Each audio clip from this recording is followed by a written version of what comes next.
Everyone, welcome back to Bulletproof Selling. My name is Sean Rhodes, and I'm the Chief Sales Sergeant here at Bulletproof Selling and author of the book Bulletproof Selling, a guide for systemizing sales on the battlefield of business. Now, here at Bulletproof Selling, our mission and our mantra is that hope is not a sales strategy. It wasn't working for folks on a battlefield, so they definitely took measures to remove hope from how they operated. And we're seeing the very best salespeople around the world do the same thing. They don't fall back on hope. They look at where they can improve every single day so that tomorrow they know they're better than they were today, and that they'll know they're better today than they were yesterday. And that doesn't come through hoping that you remember everything you learn. It happens through removing hope. Now, how do you do that? Well, that's what we do here at Bulletproof Selling. Since day one, we've had on guests that have been chief revenue officers, Hall of Fame speakers, best-selling authors, folks that are out there on the front lines every single day, managing salespeople and helping them remove hope from how they sell. And out of every one of these episodes, we identify an issue with our guests that we can then tackle so that you as a salesperson, no matter the size of your goals or the size of your team, you can use the system that we build so that you can remove a little more hope from how you operate as well.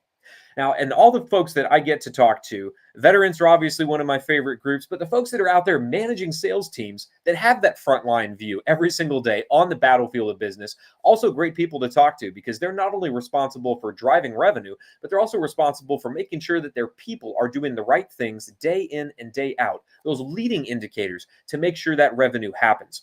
And as a salesperson, I'm out there every single day making those calls just like you are, or just like you're managing the people to do in your team. One of the things that we see consistently go wrong is people are winging it. If you've never heard this before, just walk the sales floor one day or listen to some of your calls from different sales reps, and you will hear them use a variety of different ways, almost like they're playing jazz. Well, that's not a system. That's not something that you can replicate. It's not something that you can scale. And that's exactly the issue that we're going to be talking about with our guest today. This gentleman manages more than 1,600 salespeople in one of the largest platforms to help salespeople grow their pipelines and grow their businesses. So without further ado, it's my pleasure to welcome to the show the Chief Revenue Officer of ZoomInfo, Mr. James Roth. James, welcome to Bulletproof Selling. Hey, Sean, how are you? It is a beautiful day in Tampa, Florida, man. How about the world where you are? I'm right outside of Washington, D.C. It's about 66, not a cloud in the sky, so no complaints. It's the best time of year in the nation's capital. And speaking of the nation's capital, thank you for your service. Very, very much appreciated. That was my honor, sir. My honor. So for the folks that you're serving, being a leader, number one is a position of service. I learned that myself in the Marine Corps. Talk to us a little bit about the team you lead, the folks you manage, what they're responsible for achieving. And then I know we're going to tee up into a really great conversation about removing hope.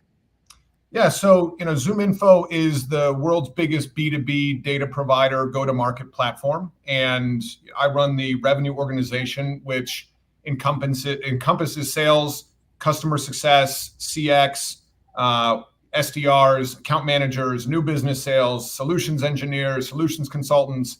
It's a very large org. It's about 2,100 folks. And I'm very lucky in the sense that depending on what product you're selling or what platform you have, I get to have conversations with people that think like I do every single day in the go-to-market landscape, whether that's revenue operations, whether that's head of sales, go-to-market, CRO.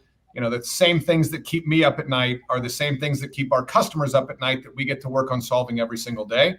And, my previous companies, I was not selling something that was as top of mind. So, thrilled to be here at ZoomInfo, wonderful team and a wonderful product that truly does help sales, revenue leaders go to market every single day. And the salespeople that you manage and the folks that they serve, I mean, obviously one of the chief things that you solve the challenge for is in having better conversations. Just being able to show up and think I'm going to build rapport because I'm a naturally good talker, that works until it doesn't, until you realize I'm not being very relevant at all, which makes it harder to drive conversations, makes it harder to get those chief revenue officers on the phone or those people that I'm selling to. So talk to us a little bit about the solution that ZoomInfo provides. If you have been in sales longer than 5 minutes, you've heard of ZoomInfo, but I know you're really spun up on the value that it can actually bring to a team. So let's say I'm leading a team of people that are relying on hope. They're not driving great data to create relevant conversations. What does ZoomInfo allow them to do that they couldn't do before? Yeah, I always start at the beginning. In my sales career, I started knocking on doors. My first job out of school, I had a territory and I was selling B2B the good old fashioned way, where I would knock on a door and I would hope that the gatekeeper or the admin or the receptionist was having a pretty good day. I would hope that they were in market for something that I was selling. I would hope that an actual decision maker was in there. And I would hope that the receptionist would actually let me back to go talk to that person. And so it was about as hope-filled as it gets. I was 20 years old. I would drive out to Prince George's County, Maryland, which at the time, it was, I might have been the only guy out there knocking on doors. It was a relatively dangerous area. And I would go out there, and every drive I had was full of hope. I hope some people talk to me today. I hope I can at least get some information. I hope somebody will, basically open a door for me. But I would have days, and in that time, it was 50 doors, every door, every floor. That was our mantra. And you would have a day where all 50 of those doors would throw you right out. Sometimes you would call in people, and, around the DC area, you knock on the wrong building, guys like you would come out with, and escort me out very forcibly. And so the amount of hope there was tremendous. And with ZoomInfo, I remember when we first implemented that team, and it took early days, it took about half of that hope out, because I knew who I was looking for. If I was selling to CIOs, I knew who the CIO of that particular business that I was calling on was. And it took that whole, I hope I can charisma my way past the receptionist, the name of that person. Half of what I did was just trying to get the name of the person so that I could actually call in after the fact. And if you think about the inefficiency of that, I was driving 20 miles from Reston, Virginia to Prince George's County, literally to just try to get names. And ZoomInfo had the biggest contact database in all of B2B. And so it took that necessity of driving 20 miles every day. And I could say, here are the CIOs that I care about. And then more importantly, one of the issues where I would hope is, if you're going out to a territory and you don't know big building, small building, is it a small company? Is it a massive enterprise business that's headquartered in Nashville? And I happen to be in PG County. I could, in ZoomInfo, I could take the total addressable market. I could see I'm interested in companies that are 50 to 250 employees. And I could take all the noise out from all of those other doors that would have been a waste of my time. So I had the person that I was looking for, I had the company that I was looking for, and I had their contact information. And then most importantly, to your point, that takes you to about the 50-yard line. So I'd taken out 50 yards of hope. But then the salesmanship starts. And so, yes, I've got the right contact. I've got the right company. But now what? And that's where you have to be a true sales professional. I can know that you're my person and you're the person that's going to buy our stuff, but I might call you and just totally flop on a value proposition. Hey, how's the weather? And so, and it's the great scene from Boiler Room. Hey, how you doing? The guy's like doing bad and kind of hangs up on him. Whereas like that context, the point of view around why is this call important?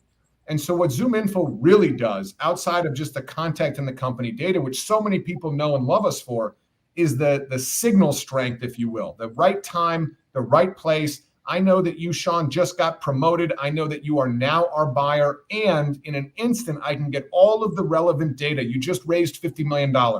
You just moved your headquarters from this location to this location. You just hired a brand new CIO. Those are what we call signals. And so, in that theme of the field, you take 50 yards out of just knowing who to contact and at what company. Then you start to get into the really nuanced value of, I know when to reach out to you, when you're probably going to be in a cycle. We track, website traffic. We track intent data. All of these things by themselves are just kind of a blip on the radar. When you start bringing them together, it gives you a point of view that takes all hope out of it, where I know that you just raised money. I know that you just moved your headquarters. You just hired this wonderful CIO. You just got promoted. I know those things, and I know from an intent and a website standpoint that you are actively looking for the services that I sell, and I have whatever information that you just released publicly, like if you're a public company in your earnings call, your focuses are X, Y, and Z. Now I'm basically in the red zone. Now I'm at the 10-yard line, and all I've got to do is punch it in, and I take all that rich data, and I've got to craft a value proposition that makes sense to you, and it lands. And so you think about that, still requires a little bit of hope that you're going to be in a good mood. You're going to be taking a call from a sales guy, but I've taken 90% of the hope out of it. And so many salespeople will then drop the ball at the 50-yard line They do a little bit of research, or they catch, an article in the local newspaper. They say, oh yeah, that might make that person a prospect for me. I'm going to make sure I make a call or stop by their office. So if I'm dropping the ball at the 50-yard line, it's probably because, to your point, I wasn't really providing great context for this. I wasn't giving this person a reason to help them understand, I know about you, I know about your world, I know about your challenges. Where do you see salespeople, and this is universal across sales, it's happening inside ZoomInfo, it's happening inside Fortune 100 companies too. Where do they drop the ball on that, on providing great context for their conversations? Yeah, so there's two different balls dropped, in my opinion. And I think anybody who's led sales knows the two different individuals. You have the one individual that wings it every time. They don't do any research. They might know who they're going to reach out to, but it's a volume game for them. I'm going to go out with the same value proposition to 1,000 people. Maybe I'll be successful. Then on the other end of the spectrum, you've got that person that takes one of those prospects and they read their entire 10K, they read their entire 10Q, they read their last earnings transcript. They do so much research and they've got such an articulate point of view, but they've spent 3 days putting that together to make one phone call. And you might be having a bad day. You might click them. You might not respond to the email. You might miss the email. And they're like, oh, I did all this work and I didn't get an opportunity. And so our goal is to try to meet in the middle there. And I think one of the beauties of ZoomInfo is that sort of old-fashioned grinder, if you will, that just does tons of outbound prospecting. If you can take what is a lot of lower calorie activity and automate a bunch of that and sort of serve that contextualized point of view up, and then on the flip side, with the other person that is probably super bright and they want to read that information, they want to have the best possible value proposition, but you can shorten that 3 days of work that it takes into 10 minutes of click a few buttons and get that context. They can meet in the middle and you alleviate those dropped balls. And then most importantly, so much of enablement, so much of time spent in sales is driving activity, because it is, irrespective of how much hope you take out, there does have to be an activity aspect. But if you can layer in the right time, the right place, the right buyer with the right message, you no longer need to touch 1,000. Maybe you can touch 100. And in that additional time and capacity, you can just be better at delivering it. You get a stronger, more eloquent value proposition. You understand how to overcome the objections better. And more importantly, in this kind of generative AI data-driven world, it does change the landscape of who you're going to be looking to hire. When I first started and when I got promoted and I was running teams of people that were going out knocking on doors, I couldn't hire a Harvard MBA to want to go knock on 50 doors a day. So you kind of move down the stack, if you will, into folks that have the grit, that have the hustle, that are okay in 110-degree Washington, D.C. humidity in a suit and tie to go knock on 50 different businesses in a day over however many years. With this sort of less hope, less volume, more calculated, more targeted approach, you can move up that stack, if you will, and hire folks, and you can kind of take what makes sales really hard in some capacity. It's not going to be this horrible numbers game. It's not going to be this 50 doors a day. It's going to be 10 really good doors a day. And then you're going to have less of the nose and the slamming in your face. It's still going to be volume, yes. But when you take a lot of the manual research, when you take a lot of the painful stuff out of it, it allows you to hire a different caliber of individual. I love that. So if we then talking about better messaging, better context to our conversations, because I've got the data, all the data in the world won't help us if we can't take it and make a through line of all the stuff I've got available. Why does this potential buyer care? What's going to make them want to care based on all of the research that I could do very quickly using something like ZoomInfo? So let's build a sales system around getting better context to our messaging, something that's going to help any salesperson. And of course, if you have access to a platform like ZoomInfo, this is where automation really helps. It takes that 3-day process, compacts it into 5 or 10 minutes so you can make more calls, provide more value, sell more, and of course, serve more. So in the military, every single system that we brought to the battlefield removed hope from how we operated. Well, in sales, it's the same way. Every new system we have, whether it's logging into ZoomInfo, running our process, or making a call with a better message, is going to remove hope from that sale. So because we're trimming hope away, we use this acronym TRIM. Military is big on acronyms, as I'm sure you know, in DC. So the T in TRIM is the trigger. If I'm building a system for how to take the data that's available and create a better message, when do I want to trigger this, James? Is it when I'm right before my call? Is it way before that when I'm just talking about my ICP? When would you recommend a salesperson start looking at how do I take the data available and start crafting a message so I'm not hoping I'm just going to land well on this call? Yeah, so the trigger is something that we are big on here. And it's not a one size fits all because every go-to-market is different. But we do have what we call plays that we kind of at scale go to market with. And so a couple of them that are like ubiquitous across segment, vertical, industry, et cetera. One of the biggest from a trigger standpoint is a key contact move. So Sean bought our stuff at a last company. He just moved over to this company. Champion tracking is what we call it. The ability to track someone, that's a huge trigger. Intent data. You've got website traffic. If somebody visits your pricing page multiple times, that's a trigger.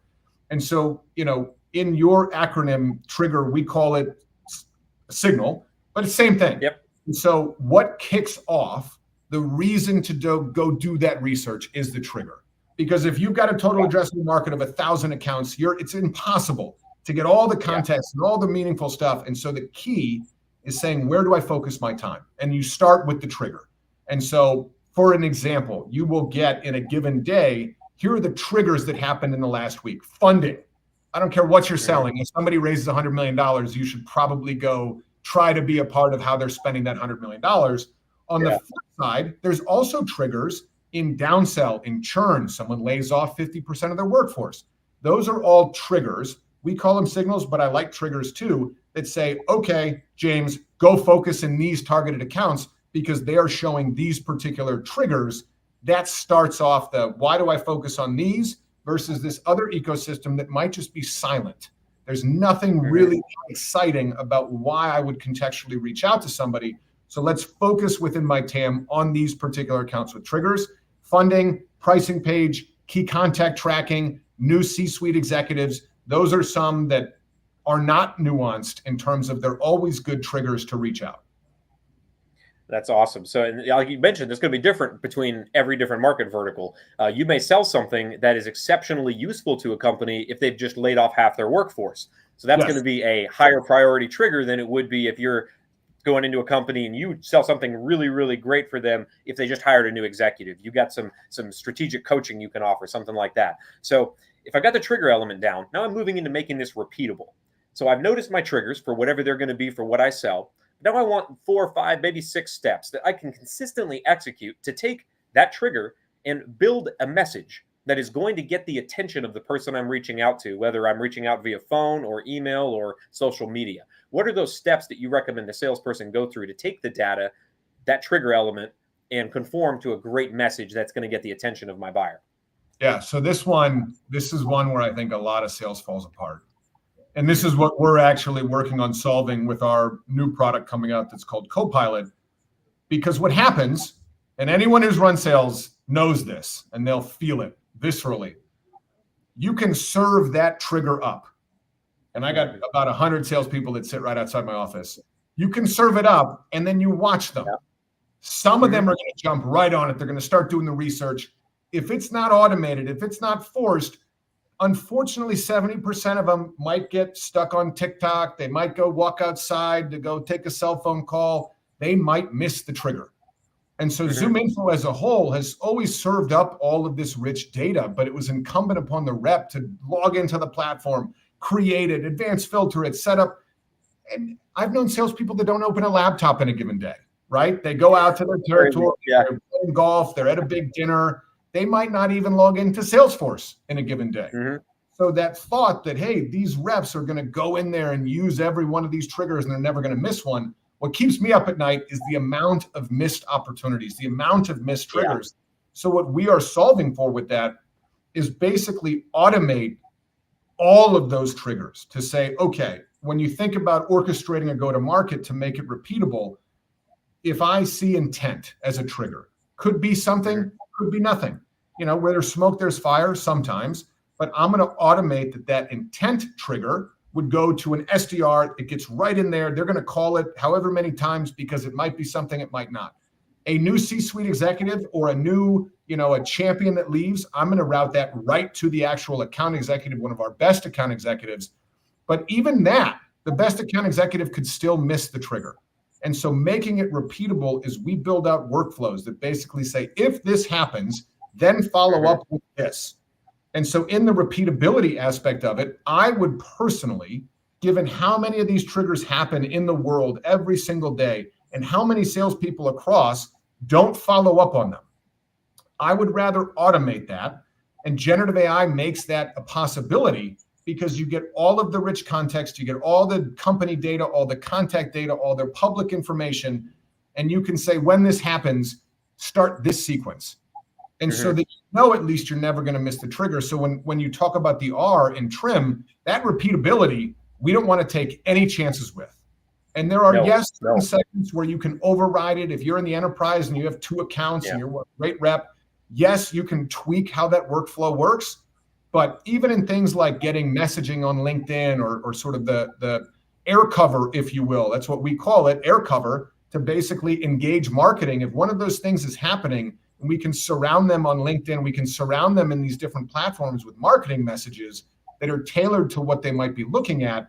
And then you can make the workflow, do that, nurture it for a couple of weeks, and then we're going to have a sales campaign. But the more you can automate, especially as the org starts to get bigger, is incredibly important for that repeatability. Or else salespeople will always, no offense to them, I was one, and I disappointed my manager, I'm sure many times, where I had this great signal and I just missed it because I was 24 years old and something else came up. And so that's how we look at repeatability, is as firm as repeatability gets to make sure each of those triggers gets a play done behind it.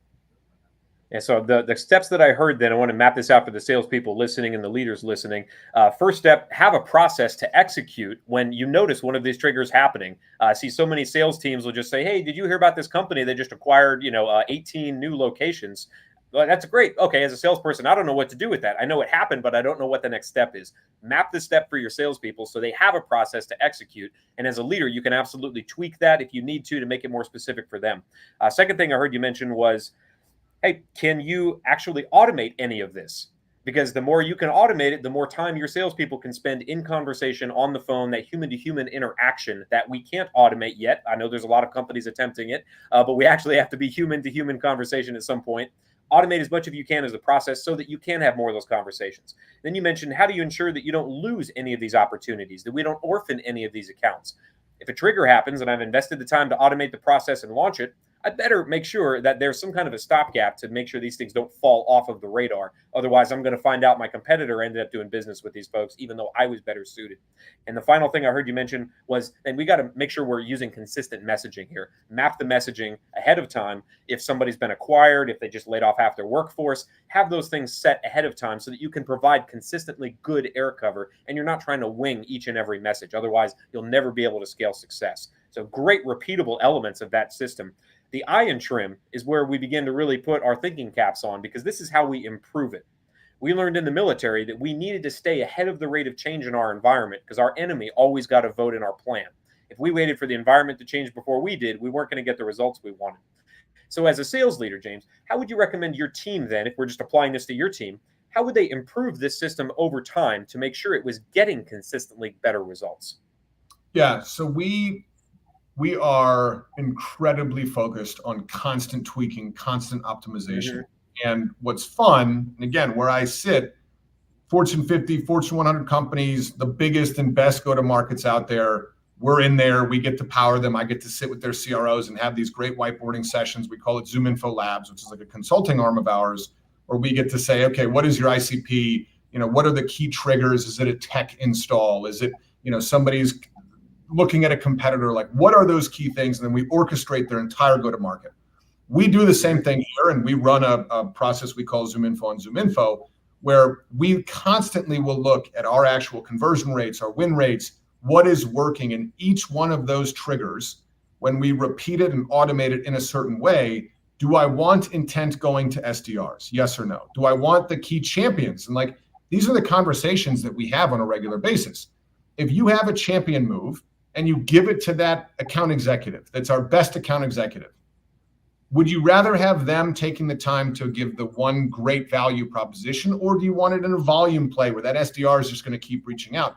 Those are those tweaks and optimizations, and they're all data-driven. We look at the conversion rates. We actually tweak quite a bit. What is the optimal call volume for an SDR? And so we'll start it at 20, then we'll get it to 15. where's that point of diminishing return with it starts to piss the customer off, and or if Yeah. you don't call enough, like we're constantly looking at that to drive not only higher conversion, higher win rates, but also we do keep a focus on customer centricity, NPS scores. Like in sales, there's always that fine line of like, what is too much, right? What are too many emails? What is flooding the inbox? What is calling them too often? And finding that perfect middle ground. We tweak and optimize and improve that constantly, because you don't want to necessarily worsen the results, but you also want customers that love working with you. And that's always a fine line of balance. But when it comes to the messaging, that's a big one, right? In tweaking the actual, if you're going to automate it, you're going to say, hey, this trigger happens. I want to send this air cover, and then I want to send this particular email. And it's all generative AI based on all this data that you have, first-party relationship data, third-party data that ZoomInfo provides. And we've got this great contextualized message, and it says, hey, this is what you talked about in your last earnings call. There's always going to be the ability to tweak that. Is it too long? Is it too short? So we are arguably one of the best A/B testing companies out there, where we'll look at, this is how this message performed. This is how this message performed. You can train the LLMs to take more out of the earnings call or less out of the earnings call, more personalization. What we find is more personalization is always better. And so like people just for whatever reason are more prone to respond to something that is more personal to them. And if you can combine personalization with then company personalization about things that you're trying to solve in a concise and hard-hitting, fast way, that's sort of the gold standard. But on the eye and trim, we are constantly looking at how to improve the orchestration of what triggers go to which specific groups, which triggers get fully automated, which triggers do have a manual sales touch. Because when people talk about AI, eliminating sales, it never will. What it's going to eliminate is manual research. What it's going to eliminate is the volume needed. You're still going to need to have that great salesperson that can get live on the call with you, deliver the value proposition, and be a trusted advisor and a trusted partner. And so we're constantly trying to improve on how much can be automated, how much can be Gen AI, and then how much of it is still needed as the sales rep. And that's an everyday process that we run through with our revenue operations team. And we look at the A/B testing, we look at the week over week improvements, or sometimes the week over week, we just went through one of these where we made a few changes, and the week over week, the month over month got a little bit worse. We reverted it right back. Yeah, and that's one of the things I've heard great leaders do in sales teams that I've been able to work with. They just ask, who got in touch with a high value prospect today via email? And one or two people on the team will raise their hand. They'll say, show me that email. Is there something we can learn from that we can share with the team so that everybody else has access to the great brilliance that you just happened to spit out that day? So it's not something that stays in one team member's head. And of course, if you can scale that, like you mentioned, even better results. So we've got the trigger, repeatable, improvable. Now the M in trim, the final element, is the thing that leaders care about a whole lot, which is measuring. If I'm taking the time to do this research, automating my process, walking a lead through this process, it's going to mean on the outset, less calls. It's going to be less smiling and dialing as I really get the flow for this and make sure it's working and beta test it. I want to make sure I'm justifying my time here. What am I going to measure to make sure that creating consistent messaging that's personalized and relevant is better than the way I was doing it before by just winging it? Am I just measuring closed deals, or is there something leading indicators earlier in the sales cycle that I really want to be tracking as well? Yeah, so it's a great question, especially that trade-off with the folks doing, I remember, sales management 10 years ago, and it was like, you get kind of mad at the person that was doing too much research because they're not smiling and dialing enough, but they happen to be at the top of the leaderboard more often than the person who's doing a lot of smiling and dialing, but you never really had the full metrics. Now with things like conversational intelligence, with like that just robust tracking, activity tracking that I think every firm now uses, the way we look at it throughout the entire machine, because we want to be able to tweak all the way across top of funnel, all the way through bottom of funnel. So at top of funnel, what we'll measure, the first thing we measure is traffic. So you see the traffic that's coming inbound, you see the traffic that's going outbound. And so you start at that highest level just in terms of actual traffic. Then you see the conversion of that traffic, whether it's the corporate website, whether it's the public website, whether they're on, branded pages that we put out there. We track every single visitor. We track all of the volume, and that's where we'll tweak a ton. And this is a little bit more marketing and sales, not necessarily my expertise, but when I was talking about the thing that we changed some of the messaging on our corporate website so that when people came in, we saw these conversion rates going down. We saw them not necessarily filling out a form. We saw them not necessarily calling in for a trial. And so we reverted that messaging back very quickly because, that is our hottest converting lead. Now, to the actual sales touch, when those things come through and they come through either hot channels or warm channels, then the SDR kicks on. And so we'll look at things like demo ones, demo twos, good fit show rate, bad fit show rate.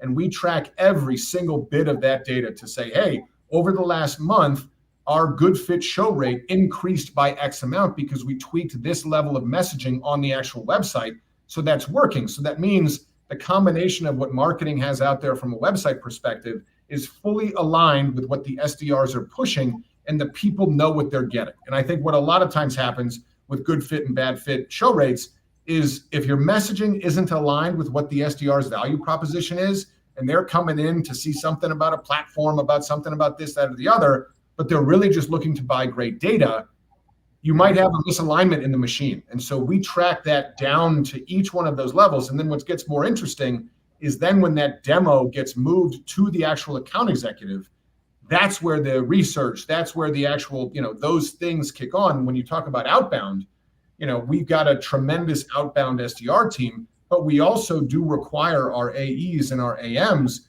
to do a healthy portion of their pipeline in outbound. And I think that's where in the message of trim here, that trigger, if you're a good account executive and you have a portion that needs to be self-sourced and needs to be outbound, that's where the efficiency of that comes in, because if you're an account manager, you've got a book of business. You've got 50 accounts that require a lot of your time. You're not like I was when I first started, where I'm just knocking on doors all day. They have a day job of managing 50 accounts. And so in that, call it 2 hours a day that I'm going to go work on self-sourcing, I'm going to go find these things. What is that trigger? What is that messaging? How can I go self-source it better? And that's where we look very specifically in outbound and in self-sourced. We've got, we acquired a company called Chorus, which is the call recording conversational intelligence, where we can see what are the messages that are landing? What are the things that they're bringing up that are actually leading to a follow-up meeting? So we measure probably way more than most, which makes it a lot of fun. But you've got basically at any given time, my recommendation to folks, especially when you look at measuring it, is you've got to look at the overall machine. You've got to look at very, very top of the funnel all the way through closed won. And it doesn't stop at closed won, because then you have adoption, utilization, engagement, deploying users, upselling, downselling. It is a constant look at where in the machine are we doing a nice job? What is leading to more upsells in the current account base? What is leading to more churn? And when you've got the entire ecosystem of data at your fingertips across CRM data, conversational intelligence data, and third-party data, to me, that sort of paints the mosaic to say, I know from a third-party perspective, they just laid off 50% of their workforce. I know from a contact perspective, they just got rid of their entire C-suite. Probably going to be some shakeup in this account. And I know from a first-party data perspective, the person they just hired as their CRO, I've worked with and I've got tons of calls with. They're a champion of ZoomInfo. They're on the way in. I think every seller needs to have that full mosaic of relationship, email, conversation, third party, first party. It's going to take as much hope out as you can, but it's never going to stop the fact that it is a volume game, albeit less volume. And if you're not measuring and tracking every step of the way through the funnel, through post-sale, through engagement, adoption, utilization, and that renewal, you're probably going to miss something that's either working really, really well or working really, really poorly. And whether that's asking to see the email in a sales meeting and saying, we're going to repeat this and we're going to put this at scale, or across a lot of people, when you have this data at scale, it has to be measured. Absolutely. And you mentioned even feeding it back into marketing in the beginning of the sales cycle. So it's funny, I hear so many times referred to as a sales cycle, but yet everybody treats their process as very linear. The pipeline's linear, left to right. Creating a sales cycle by taking what's working and making sure it is fed back to marketing. How do we improve the overall machine? Great way to make sure that this thing gets better over time and that we are measuring results. Well, James, that's a complete sales system for how to make sure our conversations are more contextually relevant, that they drive more value, that they serve more so that we can sell more. Folks that want to know more about ZoomInfo, where do they go for that information? Where do they go to get connected to you and deeper into your world? Yeah, so I would say, definitely reach out to me on LinkedIn if you have any questions. James Roth at ZoomInfo. And then on the website itself, it's zoominfo.com. And so we've got our whole platform. You can see everything that's there. You can request a free trial. But again, I do love talking to prospects, current customers, future customers. I love getting a point of view, just hearing what they're interested in, what they're looking for, the things that they're trying to solve within their respective go-to-market. So please reach out directly to me. I try to be a pretty good SLA on LinkedIn, so I will get back to your message. But yeah, I would just say go to the ZoomInfo website or contact me directly. Outstanding, sir. And then for those of you that are checking out Bulletproof Selling here, if you're watching us on the YouTube channel, make sure you're hitting subscribe. If you're listening to us on iTunes, Stitcher, Spotify, anywhere the podcast can be found, leave us a review. Let other salespeople know you no longer have to rely on hope. There is a better way. Well, James, thanks for giving back to the sales community with your knowledge and wisdom today. Let's get out there and make selling bulletproof. Thank you, Sean. Thanks for having me.